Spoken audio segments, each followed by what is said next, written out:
Hey everybody, how's it going? Well, it's lesson number 6, painting a fall tree, one of my favorite characters.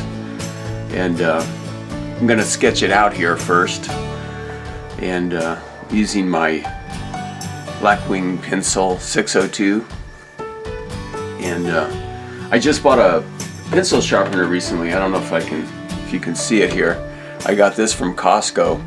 It's a Halo Westcott. They've been making these.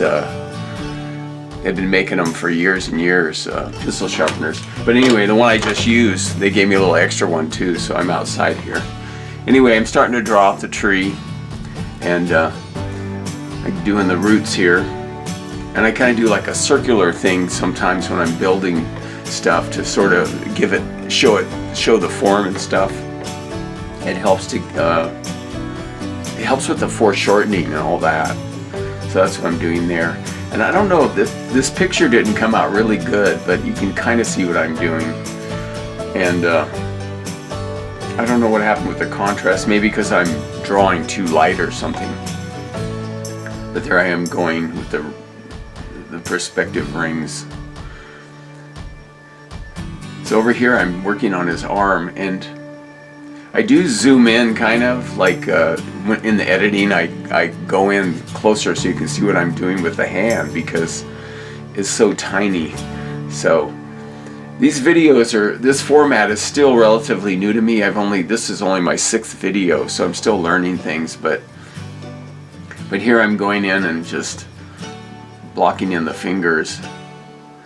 And I think on the sketch I give him 4 fingers like a human. But in the finished painting, I only do 3 fingers, more like, you know, Mickey Mouse. Of course, they don't look like Mickey Mouse hands. Then this line here that I go across, like when I'm going like that, again, I'm trying to show perspective and like where things go, like where the knuckles go, because it's not all flat. You know, when you're doing hands and stuff, it bends. And then I messed up here. I did his, it's supposed to be his right arm, and I did his left arm.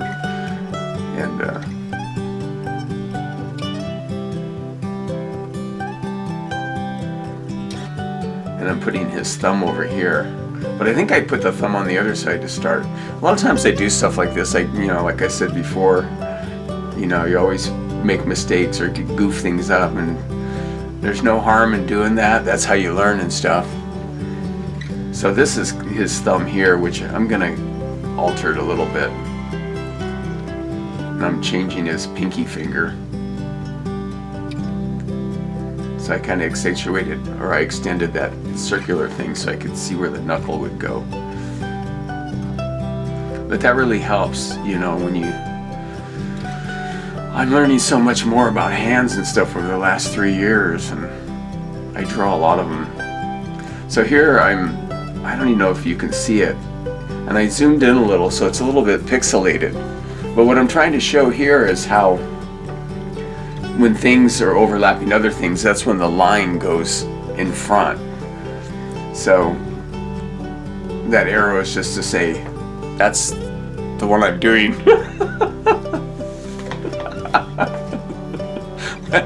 Like maybe you might not know. And for those people that can draw, this is just kind of mundane, or you already know all this stuff. So again, I'm doing that middle finger there, and so that line, that darker line I'm making, shows how it's in front. That line there, see how it's in front of the other part. That way it shows it's closer to you.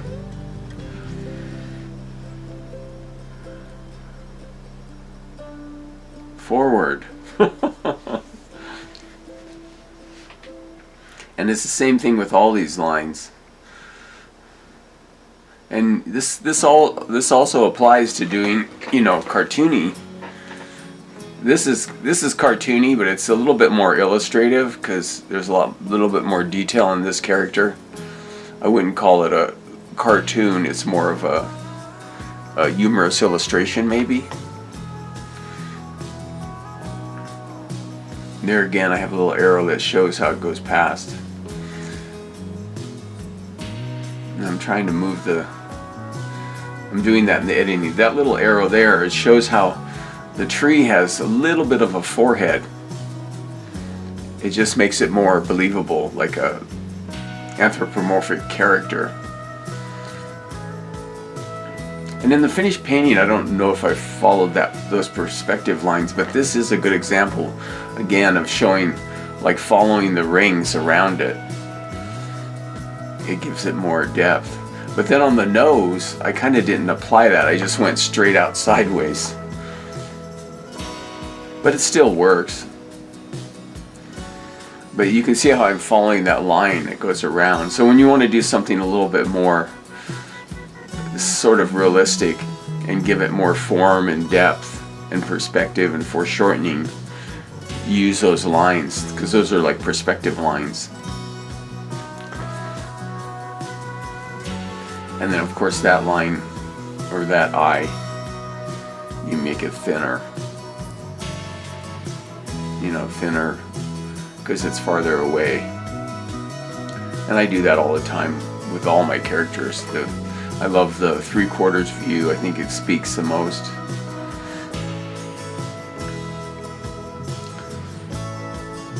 And then here you can have a character on the nose like a squirrel, or like here I'm doing like a little owl. And I have to erase my notes so I can fit it in. But sketches are just that. They're just sketches. They're used. It's a roadmap for when you do the finished art. If you're painting a window, or if you're doing an illustration or a mural, or whatever it is you're doing, the sketching is just it's a roadmap. It's like the blueprint or instructions, and you can always change it. Because I actually do change the pose when I start painting it, which you will see. And that note there just says straight if you want a character on it. So the nose, you know, kind of comes out a little bit straight, so a character can sit on it. There again, I'm following the line kind of the circular lines. It's good just to sketch all the time, and that's how you get good. I watch some amazing people like drawing, and then they're like half my age or a third my age, and they're just incredible because they've been doing it since they were really young. And I've always focused in on faces, not bodies and hands and feet. I'm still learning so much about feet and hands. And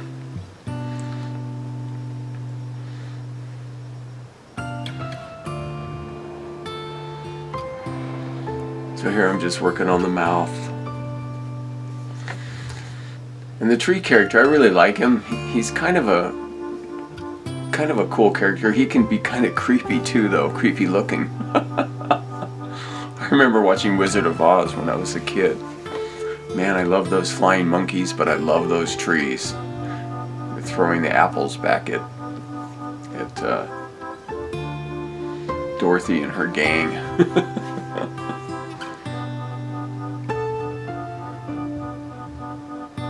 Those lines I just did under the nose, they could have been more circular. They're kind of straight up. They, again, use those circular lines.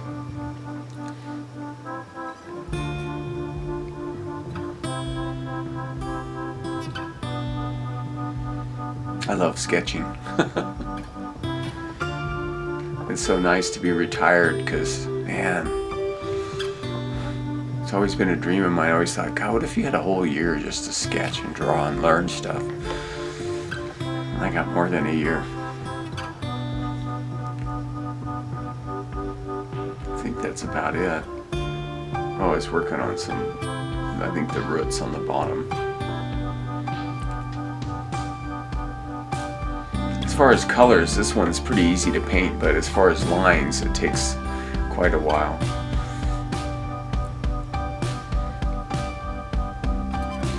It's funny because I have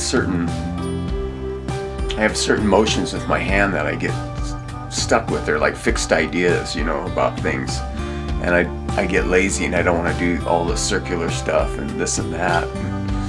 They're like little mental shortcuts I've taken, but I suffer because of it, because I don't take the time to look and, you know, really see what's happening. And that's the thing, just being honest about your level, your skill level and stuff, and that's how you improve. Okay, now I'm doing his other arm. And I end up putting it behind his nose.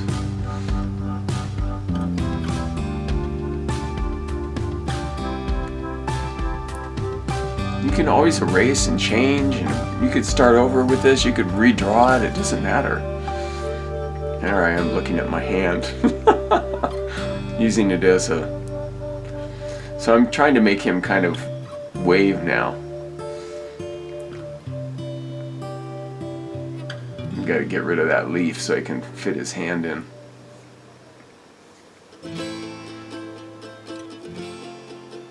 And then I redraw it. So the fingers, they kind of like, they bend back, and I can't tell in the camera, but they bend back sort of like this. You know, it's like this. The top part's flat, and then this has the pads.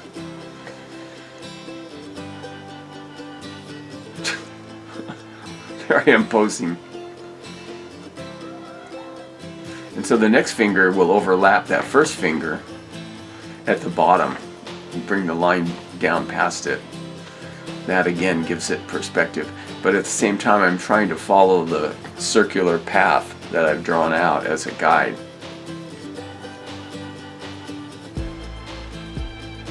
So he's kind of waving. He's like, hey, welcome to the forest.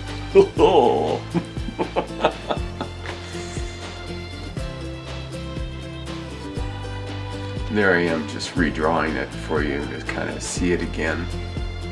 Once I get the pose, I can kind of do it quicker. And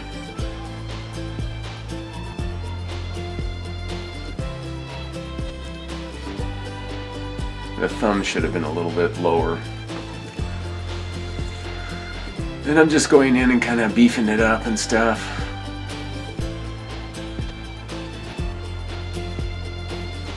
And again, this is just it's just a way to, it's like a blueprint or a roadmap for the sketch, you know. When I was working as a full-time commercial window painter, I would never sketch this character because I would just sketch it on the window. I would just like, you've seen me, what I would do. And I'd work out stuff because it's a familiar character. I've done it, you know, dozens of times. Even though they always look kind of different. Going back in and adding some darks and lights and lines.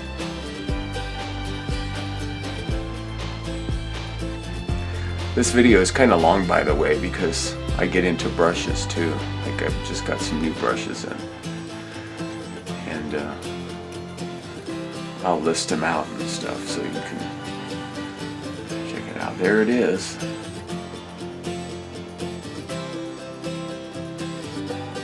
So this is the 1961 Mack Meyer Mop. I got the 8, 10, and 12 size. And these are nice brushes. I used the 8 and it worked good for outlining. I'm not a oh, and this is the AJ1 Alan Johnson signature brush. I also bought that. And then the 25810 Mac. And then I'm using this golden high flow acrylic, and it works really good. It's very spendy, but now that I'm doing these, I'm splurging. So this is the Alan Johnson, the AJ1 Alan Johnson signature brush, and I wish I was closer in so you could see it better. And again, I'm still learning, you know, with these with this video format. But I like this brush. It's good for details.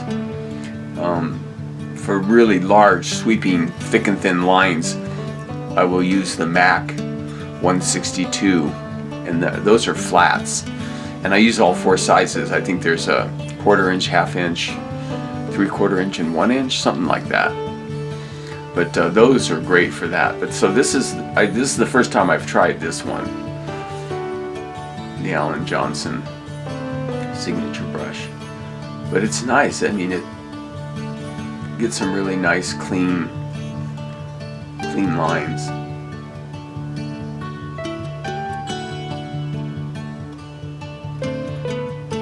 Some real thin ones and thick ones, just depending on how much pressure you apply. Like on that bottom lip, you can see the top line is thinner and the bottom line is thicker.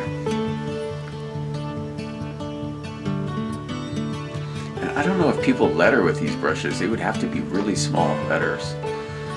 But I imagine sign writers do.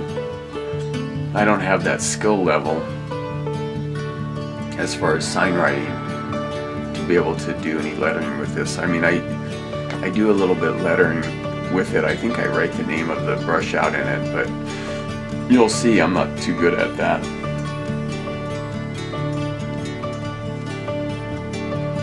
Like on the small stuff, I actually had to rest my hand on the thing. Look at those eyes, they're so wonky. But see how that pulls thick and thin? It's really nice.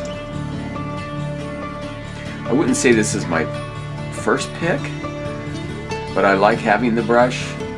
Like if I need to do really fine lines, like something super small, smaller than this even, this would be a good brush for that. It's a good brush to have in your arsenal anyway. I think it was $4 or something like that from the Mack Brush Company.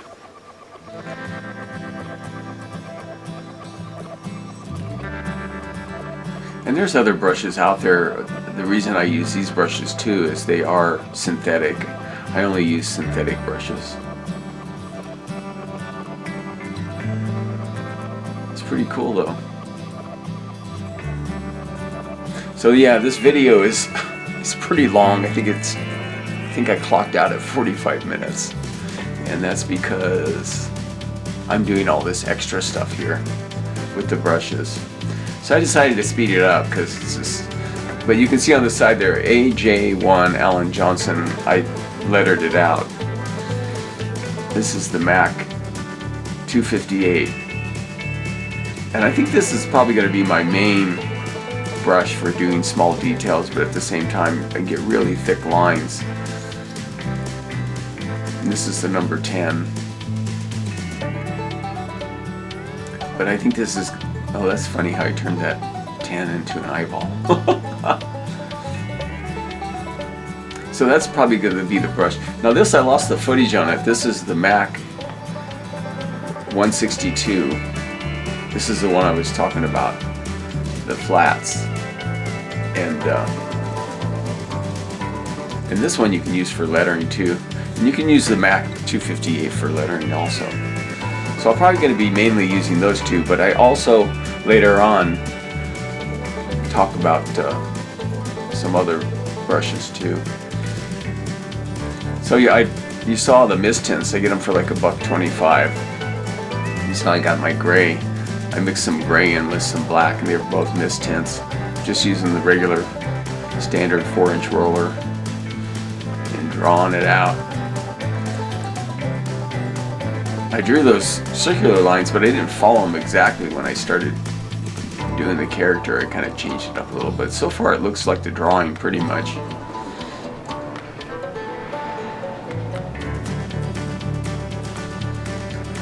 Yeah, I'm always trying to figure out what the best angles are and the best lighting. This one, it's kind of hard to see it, but you get the idea. And I did have to speed up some of this stuff because we would have been here all night if I hadn't done it. I mean, I got it down to 45 minutes, but that's still a lot. So this time I made his arm, his left arm up against his side. And then I made this arm the waving hand. I switched it around. And the color is kind of weird because there was some white in the roller.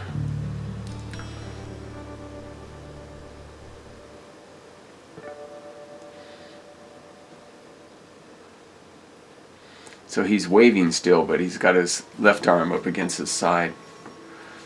I had my GoPro there too because I took some close-up shots and adjusting the camera. And I just go over it. It looks like you can't see the lines anymore, but when this dries, I can see the lines underneath.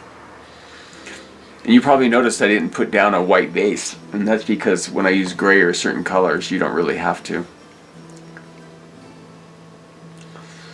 So here I'm doing the eyes. I'm using kind of a warm butter color, and I can see the lines underneath. If you look really good, you could probably see. So I didn't use white on the eyes. I don't know, for trees for some reason I like using this color instead. And I use it for his teeth too, so he has yellow teeth. A yellow tooth tree. This is the Mack 162 half-inch brush. So it's a flat. But I do a lot of outlining with those flat brushes too. But what I suggest is you just try different brushes and see what works for you. I also started using in this video, I'm using the Flying Squirrel brushes. And I got a set of those from Colt Bolden, and it didn't seem like they worked well, but with that black, the black high flow acrylic, the Golden brand, they work pretty great. So these are just all mist tints I got from Lowe's. Now I'm making a shadow color for the tree. And when I'm doing the shadows like this, I used to, like I said, I used to use the 1 and 2 inch foam before, but now I'm using brushes. I think this is the 1961 Mack Meyer Mop, and that's from Mack Meyer, who is one of the most prolific and well-known sign writers around. He does courses all over the planet, travels everywhere. He's an awesome sign writer, and he's a great illustrator too. He does it all.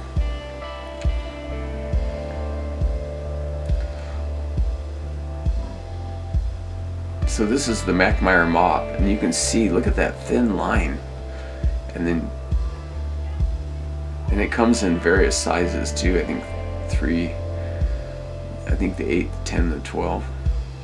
But look at that. This time I just took the GoPro camera and held it in one hand so I could get it close up, so you can kind of get a real view of what I'm doing.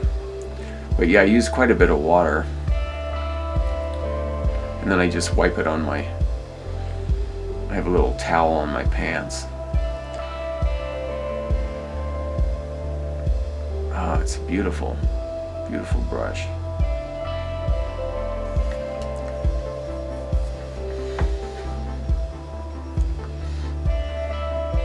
This is pretty much the same as outlining it, so you're kind of doing a double outline. But this tree took so long because I get into it, I love doing it. I love doing all these details. So when I used to do splashes for fall, sometimes I do the tree in a more simple mode, for sake of speed and stuff. But then, and here this is all real time now because I wanted you to really see how these brushes perform and what it's like to work with thin down paint. Because people ask me, do I ever thin the paint? I said, not really, but I do thin it down when I'm doing stuff like this. But now if I was using a 2 inch foam or 4 inch or 1 inch foam, I don't thin the paint because it's a whole different deal. When you have a foam brush, you just push it against the window and pull it, and you can push it around more and get your lines. But when you're doing this kind of stuff, where you want little tiny clean lines and you're using a brush like this, then you have to definitely thin the paint down. And gray you can thin down a lot more too, because it's got the white and the black in it, and it's more opaque. Like here you could use the AJ1 Alan Johnson signature brush, because it does little tiny lines. But I found that this brush, it kind of does both. The Mack Meyer Mop. You can get really tiny lines and super thick lines. And they have, and if you want it even thicker, you can build it up there. But I also have the size 10 and 12. So I mean, you could. I'm looking forward to trying those out too next time. So now I'm just taking that. I bought that quart of that's Valspar. I bought that too. I don't think that's the best paint in the world, but they have different grades. So if you get a little higher grade of Valspar, you're fine. But I would stay away from the economical stuff. It doesn't work as well. It's not as covers as well. And okay, so now I'm using the Colt Bolden's Flying Squirrel Brush. I think this is a 6 or an 8, and I'm using that for the highlights. And he sent me a whole set of those. And before I tried them, and I thought, I don't really like these, but I think once you thin it down, it works. It worked really well for what I needed it for. When I did the first lines, they weren't light enough, so that's why I added white to it.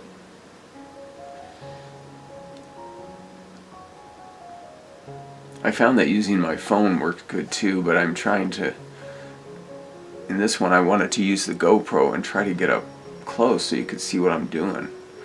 I might do this again. So there's a lot of things to cover here, so I move along.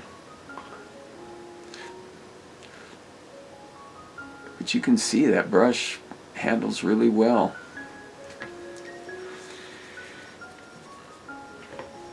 I should do a flying squirrel.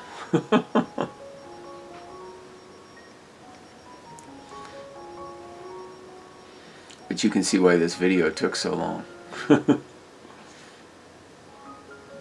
That line there I don't like. It's not very round. It kind of goes up. So I took the white and I used the white and went around. And in this video I'm mainly focusing in on this face and the hands, but mainly the face. On the original drawing he has eyelids, but on this one they're like just holes in the tree. And typically I wouldn't do it like this. I would do all the whole tree, the dark lines and all the light lines, but for demonstration purposes, that's why I'm doing it like this. Because I just want to show the face and focus in on that. Later on I do the rest of the tree, but I speed it up.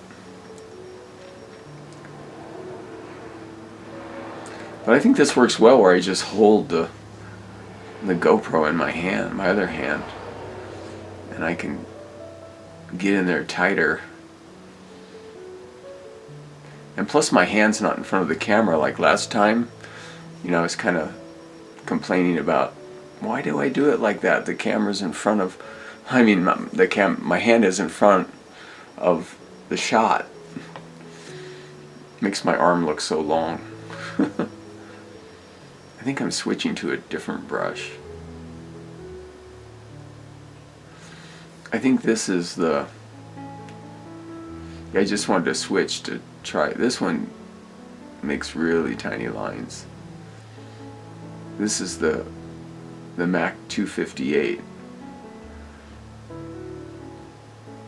Size 8. I think it's size 8. You got to get the biggest one. Comes in 3 sizes, the Mac 258.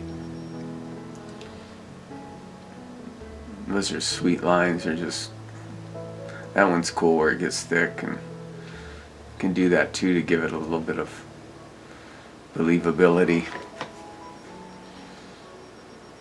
And you can go back over the lines, and It's pretty cool though. These trees you could spend days on. Just do detail after detail. Now what am I doing? Oh, I'm adding more white.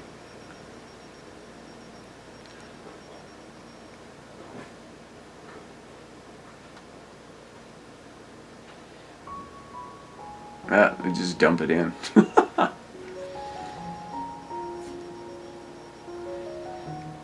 wonder if I go over all the lines again. Maybe I didn't like them.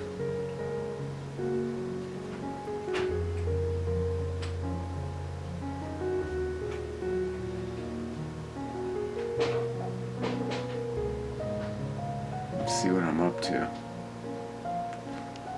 Oh yeah. I didn't like it. It was too dark. Because all these colors do dry darker. Ooh, I like that line. It's really nice.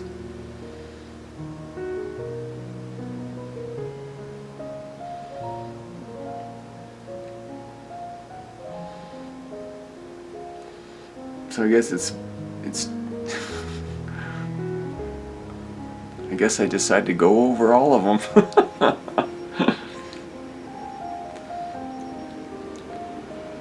I wanted to get it just right. Because you can see those lines once they've dried. Now these lines I haven't done yet, so.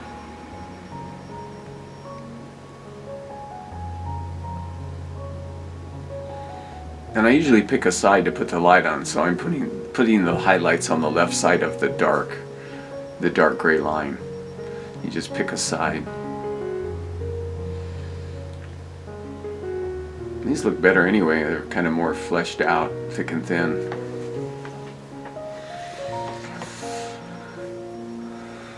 But yeah, it's probably better, more time saving if you make sure you got the right color, because I'm redoing this whole thing.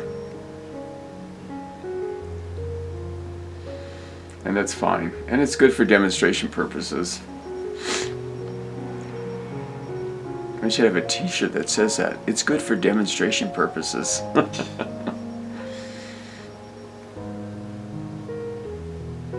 Now here I went back to my camera. And I kind of zoomed in with my camera phone, I mean. And this is just a darker version of the same color. And I think this is still the Mac 258.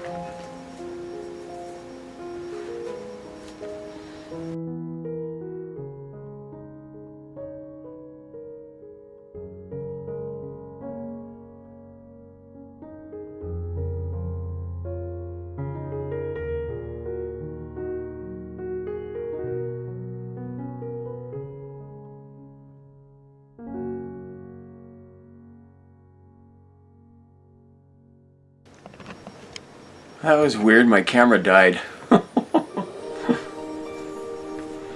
Anyway, I'm working on the teeth here and just kind of filling in different areas. I'll put his tongue down there at the bottom. And doing a little line above the eyeball.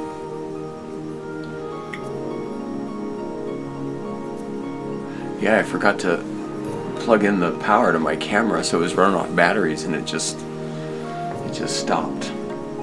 So I hope I got this synced up right.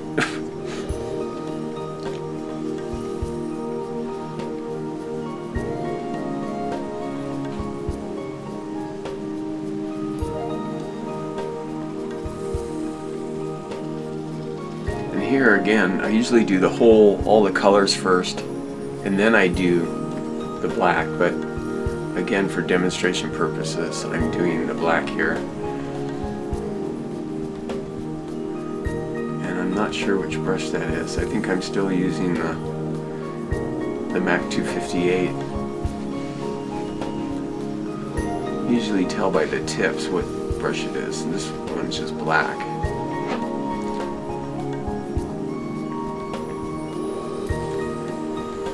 it's fun doing these videos too because I have more time, so I can go slower and really enjoy the videos, and like I'm spending a long time on these eyeballs.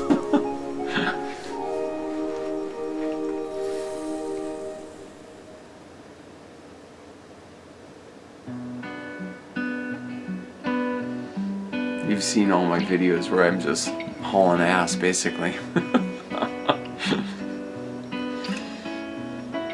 And later on I'm going to do some videos, I'm going to do some airbrush and get into some really super illustrated stuff. And this stuff will apply to murals too, like if you're doing murals, it's the same thing.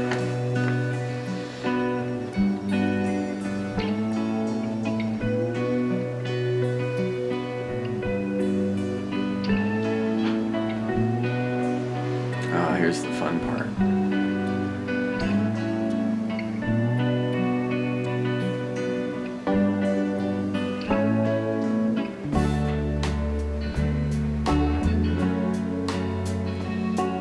There, when I'm kind of going like this along the line.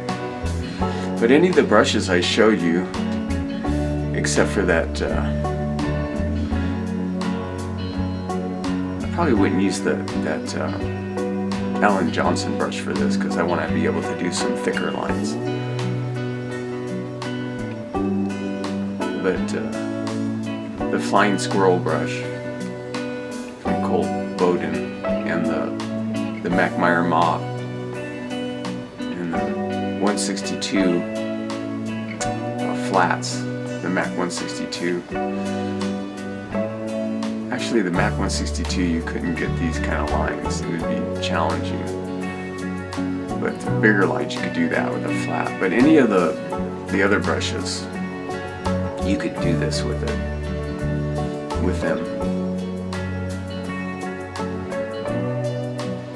But I think this is probably my favorite brush. Going to be my favorite brush for doing the details is the Mack 258. The largest of that series. It's either an 8 or a 10, something like that.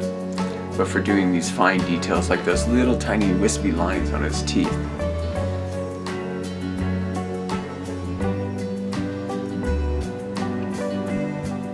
Or like those lines there. You could use the Alan Johnson brush for that too, but yeah, I think this one's my favorite, and then the Mack 162.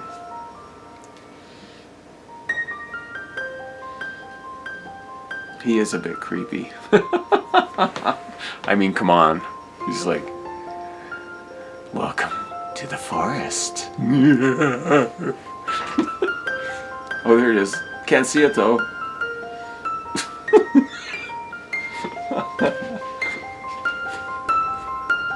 Oh, okay, so this is the 1961 Mack Meyer Mop,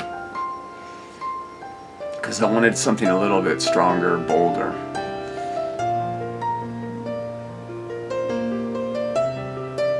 But it works great. And then I beef up that bottom line. See how I do that?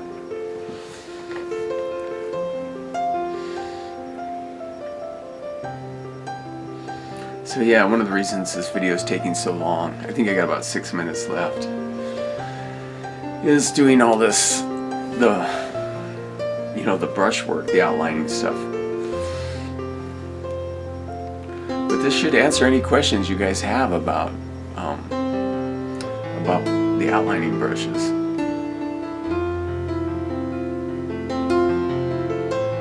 And it's really bizarre how the camera moves. Camera phone, it'll follow you kind of. I'm not sure how that works, but it does.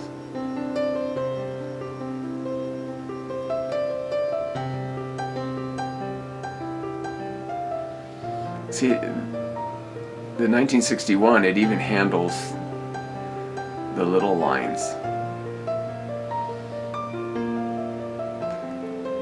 And it might have been able to handle the stuff on the teeth and gums too.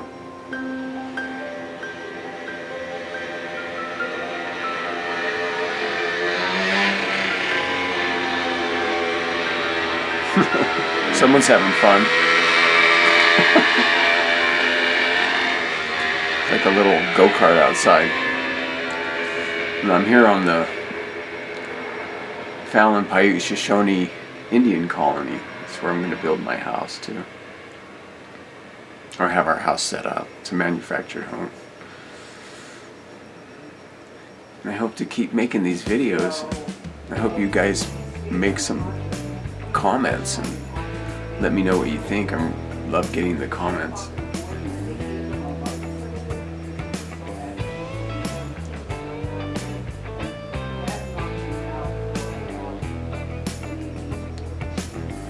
These lines are so fun to pull. I do enjoy this. I think I could do it all day. And I used to do it all day.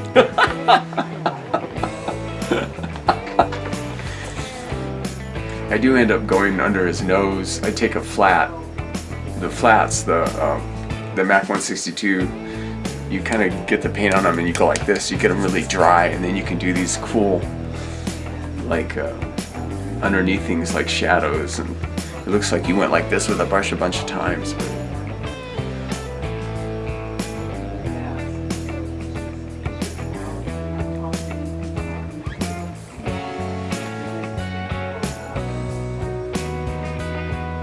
We're getting close. I like this guy. I like this character. And like I said before, I didn't always spend this much time working on this guy, but I did do him a couple times. I painted some Burgervilles for fall. It's so weird doing restaurants and you put your whole life into it, everything into it, your soul into it, and then they quit. It's so funny, they end up losing money. It's like a lot of times the managers, they love it what I do, and then they change managers and like, oh, we don't need that anymore. It's crazy. All right. Now I'm going in. I decided to speed it up. That's the Mack half-inch 162. So I'm going in and I'm just hauling. So you can use the 162, the Mack 162 for even the finer lines, but in most cases it's better to use the other brushes. But I'm just kind of hauling now. I mean, even though this is sped up, I'm going fast anyway. Because I want the focus again to be on the face, the personality. And there's so many lines and there's so much stuff happening. People aren't going to notice. They're going to see it as the whole. But the face is what pops out. And now I'm going in with the lighter color. I think that's a Flying Squirrel.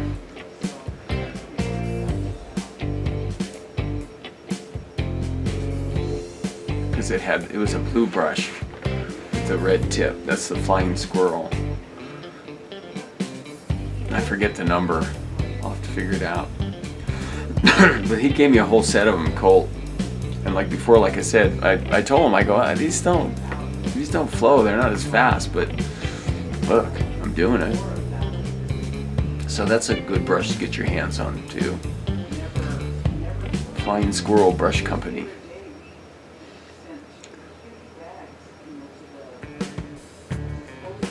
You can just ask him what's the ones that Scott Campbell uses that you sent to Scott Campbell. So here I'm going back in with the black, like I talked about, like with the Mack brush, drying it out and going like that. And I'm gonna do is above his eyes, and I'm also gonna do under his nose. There's a lot of line work on this character, but it pays off. I mean, this could be a mural and it would be considered fine. It's not just a simple window splash anymore. This is a full-blown muralistic, or whatever they call it.